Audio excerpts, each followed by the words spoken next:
Optional சப்ஜெக்ட்ஸில் வந்து ஒரு comfort zone நமக்கு இருக்குது. ஏன்னா ஒரு சிலபஸ் லிமிடேஷன்ஸ் ஒன்று இருக்குது.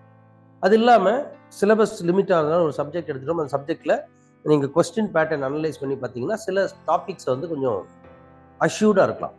ஃபார் எக்ஸாம்பிள், இப்போ public administration, I know that subject, அதனால் I'm taking public administration as an example. இப்போ பப்ளிக் அட்மினிஸ்ட்ரேஷன் எடுத்துக்கிட்டிங்கன்னா personal administration and civil services in India, financial management and financial administration, இது ரெண்டும், அல்லது public policy, இந்த மாதிரி குட்டி குட்டி டாபிக்ஸாக நீங்கள் ஒரு சைலோஸில் அப்படியே பிரிக்கலாம்.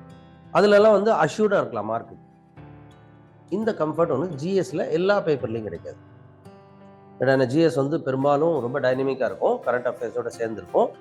ஆப்ஷன்லேயும் கரண்ட் அஃபேர்ஸ் வந்தால் கூட இந்த டாபிக்ஸ்குள்ள, இப்போ உதாரணம் பப்ளிக் பாலிசினா அதில் ஒரு அஷ்யூர்டாக 2 கேள்வி வருது, 40 மார்க்லேருந்து 60 மார்க் வருது. அந்த 60 மார்க்குக்கு ஒரு பர்டிகுலர் டாபிக் நீங்கள் படிப்பீங்க.